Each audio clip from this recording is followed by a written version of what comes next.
जय हिंद दोस्तों भारत कर सकता है महाविनाशक थर्मोन्यूक्लियर बम का टेस्ट और सेना तैयार, सरकार के ऑर्डर का इंतजार। पीओके को लेकर बोले चिनार कॉर्प्स के कमांडर। वहीं इंडियन एयरफोर्स का नया प्लान, अब बढ़ेंगे मल्टी रोल फाइटर जेट्स की संख्या। तो आइए जानते हैं इनके बारे में डिटेल में। दोस्तों, रूस यूक्रेन वॉर और ताइवान पर जंग जैसे हालात के बीच दुनिया भर में न्यूक्लियर वॉर का खतरा बढ़ता जा रहा है। रूस लगातार धमकी दे रहा है कि हमारे संयम का इम्तिहान न लिया जाए। वहीं उधर ताइवान और जापान को लेकर अमेरिका और चीन के बीच न्यूक्लियर वॉर का खतरा तेजी से बढ़ा है। वैसे अमेरिका ने चीन के खतरे से निपटने के लिए अपने नेवल बेस गुआम से लेकर ऑस्ट्रेलिया तक महाविनाशक हथियारों की तैनाती को तेज कर दिया है। और इस बीच एक्सपर्ट्स का कहना है कि शांति की स्थापना के लिए अहिंसा के समर्थक भारत को 24 साल बाद जल्द ही धरती पर पड़ले लाने में सक्षम थर्मोन्यूक्लियर महाबम का फिर से टेस्ट करना होगा। और अगर भारत इस परमाणु बम का टेस्ट करता है तो अमेरिका को समझदारी दिखाते हुए नई दिल्ली पर प्रतिबंध लगाने से बचना होगा।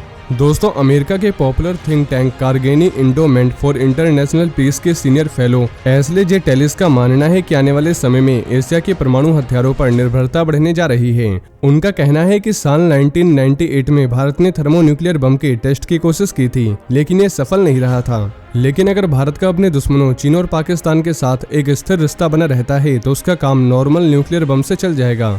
लेकिन अगर चीन के साथ दुश्मनी ज्यादा बढ़ती है तो भारत को एक दिन थर्मोन्यूक्लियर बम का टेस्ट करना ही होगा। और भारत का ये टेस्ट अब इस बात पर निर्भर करेगा कि नई दिल्ली और बीजिंग के बीच रिश्ते किस तरह से फ्यूचर में आगे बढ़ते हैं। और अगर फ्यूचर में भारत थर्मोन्यूक्लियर बम बनाने के बारे में एक बार फिर से विचार करता है तो इससे चीन के खिलाफ भारत को एक महाविनाशक परमाणु प्रतिरोधक क्षमता हासिल हो जाएगी। वहीं चीन का साल 2023 तक 1000 परमाणु बम बनाने का प्लान है। यही नहीं, चीन देश के रेगिस्तानी इलाकों में सैकड़ों की तादाद में परमाणु मिसाइलों के लिए साइलो बना रहा है ताकि उन्हें छिपाया जा सके। और इसे देखते हुए एस्ले जे टेलिस कहते हैं कि चीन के इस खतरे को देखते हुए भारत एक दिन थर्मोन्यूक्लियर बम का टेस्ट करेगा। दोस्तों, वैसे परमाणु बम हो या थर्मोन्यूक्लियर बम, दोनों ही धरती पर महाविनाश लाने वाले हथियार माने जाते हैं। स्पेशलिस्ट के मुताबिक इनमें एक मेन अंतर है। परमाणु हथियार कम क्षमता की ताकत पैदा करते हैं जो कुछ किलोटन तक होता है।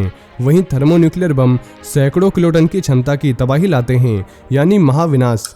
वहीं इंडियन एयरफोर्स बॉम्बर्स और जमीनी हमलों के लिए अलग अलग एयरक्राफ्ट की खरीद के बजाय मल्टी रोल फाइटर जेट्स की तैनाती बढ़ाने पर ही जोर देगी, क्योंकि जिस प्रकार की चुनौतियां सामने हैं उनका कैलकुलेशन किया गया है। और इसके मुताबिक इंडियन एयरफोर्स की जरूरत मल्टी रोल फाइटर जेट्स हैं। और अगर मल्टी रोल फाइटर जेट के खासियतों को देखें तो ये फाइटर जेट हर तरह के बम बरसाने, मिसाइल हमले और पीछा करने समेत तमाम रोल्स में सफल रहते हैं। और आजादी से पूर्व भारतीय वायुसेना के पास 147 बॉम्बर एयरक्राफ्ट थे। इसके बाद 1961 में हिंदुस्तान एरोनॉटिक्स लिमिटेड HAL ने HF-24 मारुत बॉम्बर एयरक्राफ्ट तैयार किया, जिसे 1961 में एयरफोर्स में शामिल किया गया। और 1971 के भारत पाकिस्तान वॉर में इन एयरक्राफ्ट्स ने इम्पोर्टेंट भूमिका निभाई थी। साथ ही 1990 आते आते ये बॉम्बर एयरफोर्स से हटा दिए गए और तब से एयरफोर्स ने बॉम्बर्स नहीं खरीदे। और फिलहाल एयरफोर्स के पास एक भी बॉम्बर एयरक्राफ्ट नहीं है, लेकिन इनकी जगह कई खतरनाक फाइटर जेट्स इंडियन एयरफोर्स के पास मौजूद हैं। दरअसल एयरफोर्स में कई प्रकार के हमलों के लिए अलग अलग तरह के फाइटर जेट्स का इस्तेमाल किया जाता है।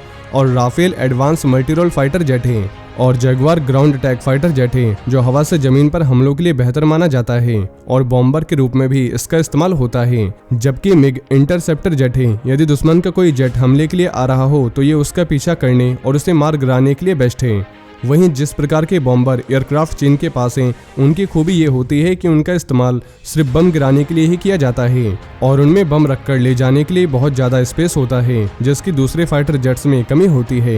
वैसे Indian air force 114 multi role fighter jets की खरीद की तैयारी में है, जो फ्यूचर की प्रॉब्लम्स को देखते हुए काफ़ी खतरनाक फाइटर जेट्स होंगे।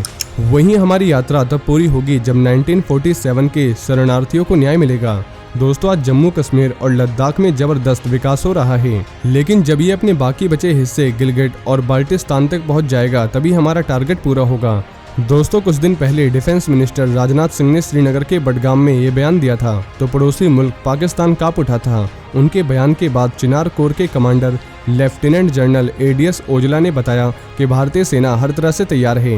वहीं पीओके में पाक सेना खुलेआम मानवाधिकार का उल्लंघन करती है। यहाँ पर लोगों के विरोध को बंदूक की नोक पर शांत कर दिया जाता है। इसलिए अब भारतीय सेना पूरी तरह से तैयार है और सरकार से ऑर्डर मिलते ही हम कोई भी कार्रवाई कर सकते हैं। दोस्तों, कुछ महीने पहले ही पाकिस्तान अधिकृत कश्मीर पीओके में पाक का बर्बर चेहरा देखने को मिला था। यहाँ मानवाधिकारों के लिए आवाज उठाने वाले लोगों पर सुरक्षा बलों ने गोलियां बरसा दी थी और बताया जा रहा है कि इसमें कई लोग घायल भी हुए थे। वहीं आज़ादी के बाद से भारत को चीन और पाकिस्तान से कई बार वॉर लड़ना पड़ा है और भारत हथियारों व दूसरे डिफेंस इक्विपमेंट के लिए विदेश पर निर्भर था। ऐसे में हथियारों की खरीद में बड़ी पूंजी खर्च करनी पड़ती थी। हालांकि अब स्थिति एकदम से बदल रही है और आने वाले समय में भारत दुनिया भर में लीडिंग डिफेंस इक्विपमेंट का एक्सपोर्टर बन सकता है। दोस्तों, गुजरात के वडोदरा में प्रधानमंत्री नरेंद्र मोदी ने C-295 के प्लांट का उद्घाटन कर दिया है। उन्होंने इस मौके पर बताया कि अगले 2 साल में देश का डिफेंस प्रोडक्शन $25 अरब का हो सकता है और एयरफोर्स में इस्तेमाल होने वाले एवरो HS-748 की जगह पर वडोदरा की फैक्ट्री में तैयार होने वाले एयरक्राफ्ट्स को तैनात किया जाएगा। वैसे आने वाले समय में इंडियन आर्म फोर्सेस में सब कुछ मॉडर्न और स्वदेशी नजर आएगा। तो दोस्तों, ये थे आज के कुछ बड़े डिफेंस अपडेट। वहीं अगर आप भारतीय सेना से जुड़ी ऐसी और भी जानकारी जानना चाहते हैं तो आपको हमारे दूसरे चैनल डिफेंस एनालिसिस पे मिल जाएगी, जिसके लिंक आपको नीचे डिस्क्रिप्शन में मिल जाएगी। और ये इन्फॉर्मेशन अगर आपके लिए यूजफुल रही हो तो वीडियो को ज़्यादा से ज़्यादा शेयर करें और चैनल को सब्सक्राइब करना न भूलें। जय हिंद, जय भारत।